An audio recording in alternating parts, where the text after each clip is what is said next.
I delay just about as long as I can. Have you ever had a thought that you was just like, it's driving me crazy. I'm laying down trying to sleep or anything, and it's just right there. Well, I had a short, very short radio job. Hard to call it a radio career because it was not. It lasted just a little bit of time, somewhere around 12 years. Sounds like a lot, but in the grand scheme of things, it's not that long.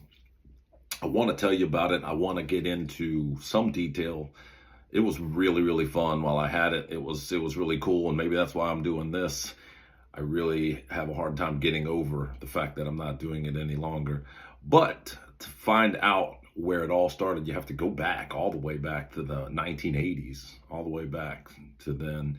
I was a kid, of course, I'm not that old, riding back and forth from the trailer park to the school, or it was really more of a kindergarten slash daycare situation for the first couple of years. And back then, cars didn't come with a radio per se. If you wanted a radio in it, you had to have something else. So mom had a transistor radio, and we would listen to WQIK on the way. And this was in Jacksonville, Florida. So believe it or not, that existed there. And it was a great time for country music, because that's what we listened to, was country music. What they call it, solid gold. They would play a lot of Reba McEntire.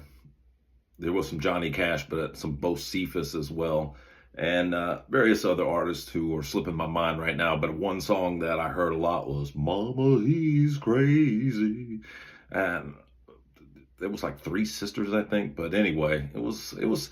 I enjoyed it. I would sing a lot. I was the middle child, so an older brother and a younger sister, and I would sing a lot to it. And my younger sister would get mad because we were the ones in the back seat. She'd get mad. Oh, he's singing again. And mom would be like, leave him alone. If he's happy, just leave him alone. Let him be. Of course, that wasn't good enough for her. It almost always started a fight. But I really enjoyed the music, but I also just enjoyed the radio in general. And man, I just enjoyed it a lot. The DJs, the traffic guys, the weather, all of it. The morning shows were cool, but and then there was I guess a top 40 program that I would listen to every so often, and I don't really even remember that music so much as the DJ would talk about going out the night before. Hoyle Dempsey was his name. That just sticks with me from when I was a child, really, so it's crazy. And he'd be like, oh, I took this girl out last night and I knocked the bottom out of that thing. And I would laugh at it, even though I didn't know what he meant by it. I mean, I do now, but I didn't then. Just knocking the bottom out of that thing. It was just the way he said it. I just loved it so much. Just something about those voices. Maybe it was the childhood that I had. I didn't grow up with a father. Actually never met my dad. I don't know if that's the reasoning for it, but there was something about my childhood that made me really like the radio. They would talk to me, I guess, or maybe it was because it wasn't just the music. Some of the commercials were whatever they were, I don't know. And then one year for Christmas, I had a ketchup bottle as a gift. I was like, a ketchup? What am I going to do with ketchup? But then I realized it was an AM radio, and I would listen to that. That was my first foray, as it were, with like Michael Jackson and stuff like that, and some other kinds of music that don't really remember everything, but just Michael Jackson seems to stick out the most. And I would listen to that at night as I was trying to go to bed, typically underneath my covers, and all of a sudden that came up broken one day. Must have been annoying with it, I guess. I don't know. But I really, really enjoyed the radio. And then, and this comes across weird and maybe a little whiny, I don't know. But the way I grew up, I never thought I would have a chance to be on the radio. I never thought I would have the chance to be the voice that you hear. Even though one day at a young age, I told my mom I was going to be on the radio. I was like, Mom, I'm going to be on the radio. I didn't know to what extent I meant when I said it. I don't even know why I said it. And of course, she shot me down. It's too much work. You'll never make it. Projecting on me like that. I love you, Mom, but you could have, maybe gave me a little pat on the back and tell me to go for it. I don't know. But then, growing up through the 90s, I still enjoyed the radio and the things that they did. The morning shows were the best. There was, by the time I was a teenager, I'd moved to Tampa. Um, Bubba the Love Sponge got huge in the evening, and then he moved to the mornings, which was a trip. Uh, I wouldn't call him an influence, but I still enjoyed it, And Cowhead came from that, and he ultimately turned into Mike Calta. And there was also an alternative station I would listen to in the morning, Fisher and Boy. And I don't know, but on the way to this job I had, we would listen to the morning shows, and various ones, they seemed to stick out. I can't even tell you why. I enjoyed the voices. I enjoyed not just that they made voices, but I mean, it felt like company. And the various games, even though they were kind of corny, and then they'd go to the music, and a lot of times the music was replayed over and over. It's always the same thing. But when it came back to the shows, when I was like, yeah, here we go. What catch up, So then throughout the early 2000s, I had children. I was married. I had 2 kids, raising them, and I was just a construction worker. So like I was up early, and I would hear a lot, And so as time went on, ultimately just I got tired of chasing the next dollar. I got tired of, bidding this job and doing that one and not getting the good jobs to make money. And I mean, I had some solid work here or there, and I never really had one full solid job that I would hold on to. I never lasted anywhere because something always would distract me and pull me away. Well, this person is going to make a little bit more money than I'm making here, even though this job is not that hard. And, I don't know. I would just constantly jump ship, always looking for the next great thing or whatever. And then, I guess mid-30s or so, something along those lines, maybe later than that, I just got tired of looking. I got tired of, trying to find the next job. And I was just like, that's it. I just want a job. I want a career. I want something I can really sink my teeth into, something that I really, really dig. And I thought about it for a while, and I was actually like, what if I could get into radio? What would I do? What could I didn't have a clear plan, but I just knew that working for a radio station would be cool. I didn't know which one. I didn't even care which one. It didn't matter. I just knew that's what I wanted to do. But I didn't really know how to get in. They never really talked about it. No one, it seems impossible. It seems almost like, at least where I was coming from, it almost seemed like something you just had to, if you didn't know the right person, you wasn't going to get in. And the funny thing is ever since my exit, I've told someone else that too. I was getting a sandwich one day from a sandwich shop, and the guy was just announcing everyone's names. He was like Roland and whatever, and I was like, man, dude, you got a great voice. You should try to get into radio. And he was like, yeah, if I only knew how. And I was like, it's not that hard, dude. Just fill out an application. You never know.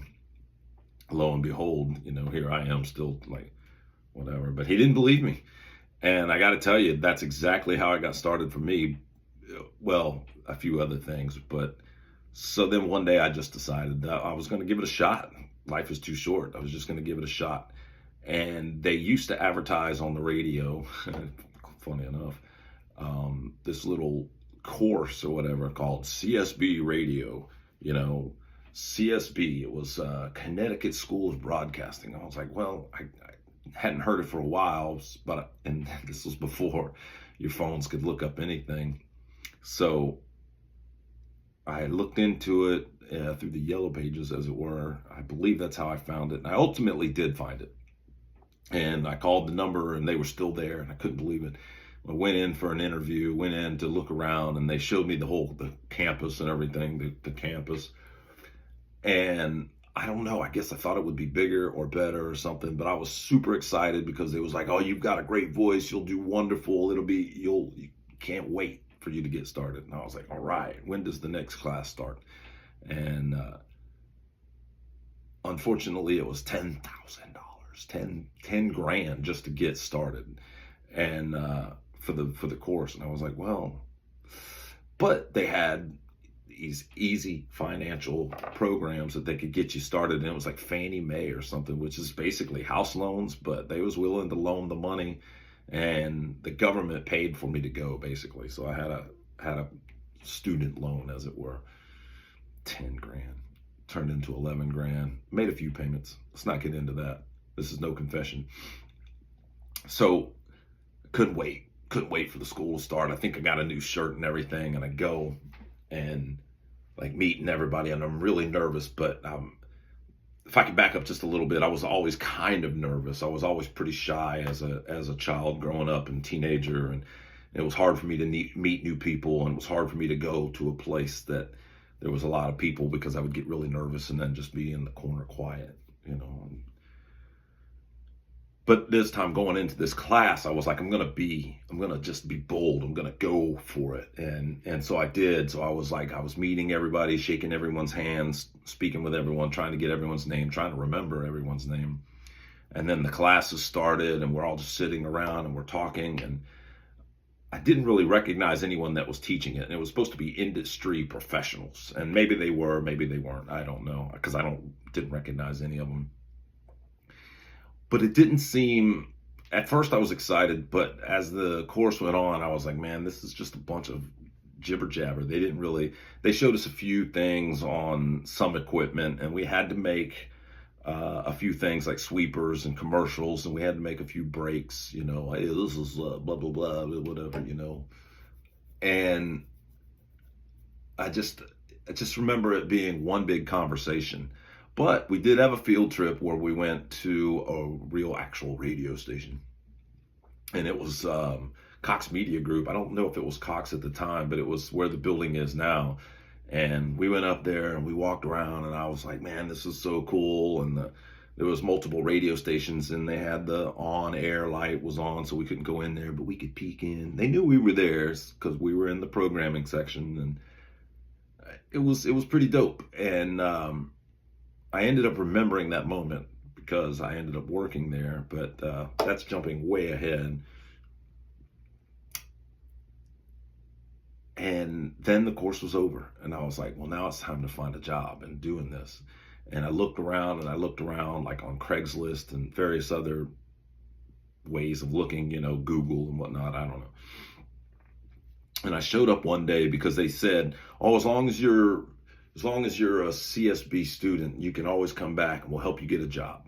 So I showed up one day, and I'd only been graduated for a few weeks or maybe a month or something like that, and I couldn't find work in the radio industry. And the guy's like, well, they're hiring traffic reporters at Clear Channel. It was Clear Channel then. It's iHeart Radio now, but it was Clear Channel then. I was like, traffic reporters? And I didn't balk at it. I was like, oh. And the guy's like, hey, it's a foot in the door. I was like, all right. So I go down there, almost bombarded it in a sense. No one knew I was coming. So I go in, I fill out the application, and they get Ron Stevens on the phone, and he comes out, and I meet with him. We shake hands or whatever, and he's taking me through the radio station. You ever been in a radio station, young man? I was like, yeah, you know, not really. Takes me to the back, and there's 98 Rock, and like I said, that's one of the other stations that I'd kind of come up through the 90s and early 2000s listening to, the morning shows with Bubba the Love Sponge. Of course, he wasn't there at the time, but, and 93.3, that's where Bubba the Love Sponge got his start there. I didn't mean to say it again. But there was I don't remember the morning show from like late 90s or early 2000s. They had one. Anyway, that's far from the point. I'm looking in the studios. It's cool. Just the vibe, you know, lots of people running around doing radio things or whatever. So he looks at my application, just kind of scans it, sets it down, and he has me do a traffic report right there. I didn't have to do it off the top of my head. He had a script. And I just remember being so nervous doing it. And he looks at me, he says, well, if you can't do this right now in front of me, you're not going to be able to do it at all. And it was almost like that was all I needed. I read the script into the microphone, into the recording software, and he listens to it, and he looks, he edits a few things out, and he's like, gives me a few pointers or whatever. And then the one thing that struck me that I have never forgotten was he said, with a voice like yours, I would have probably hired you without the CSB, and hired me right there on the spot. And I couldn't believe it. I could not believe it. I was there. I was like, yes, here we go. Now all I need to do is get heard by the right people. And I'm on the upswing, baby. So that was the beginning. And that was like 2008, I want to say, like September 2008, if I'm not mistaken. And I was excited. I was ready to go.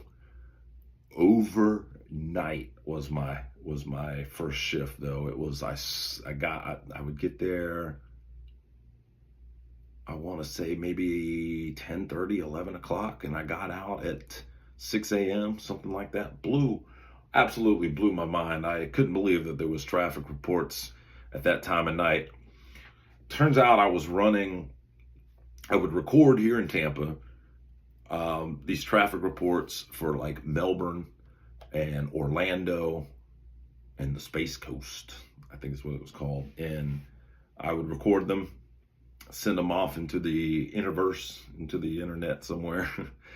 And it was getting played on AM radio stations, like the news and the weather stations that would, and there was typically nothing to talk about. So they were just playing up, hey, the roads are clear. And that's what Ron Stevens would say, that most of the time they want to know, that truckers want to know that the roads are clear. There's no problems. There's not any accidents that are going to hold you up. It's fine. Don't even sweat it. And I used to worry that if there wasn't any traffic reports to talk about, if there wasn't any accidents to talk about, that they would just let me go because there was no reason to have me there. Well, couldn't have been further from the truth. I just went on and on. I mean, that job lasted so long, and I would do overnight traffic reports. And that overnight shift was tough, but I kept going because I knew there was something bigger, something better on the other side. Not sure what it was, but and it was cool. I enjoyed it for a while, until it just I knew that there had to be something a little bit more. But the most interesting thing is just memories that you run through, and I would pass this big old dude every single day. I was leaving at 6. He was coming in at 6 a.m. Big old guy. And I would tell my wife, I'm like, man, I just know he was a Tampa Bay Buccaneer. Just the size of him. He had to be a football player. And then why else would he be here doing this? He wouldn't come from another team, right? He was a Buccaneer, right? He had to be. And it turns out he was. I'll tell you who that was. But I interacted with him much, much later in my radio career in a different way. I mean, he was a nice guy. We would pass, and I'd be like, hey, dude. He'd be like, hey, man, how's it going? And, yeah.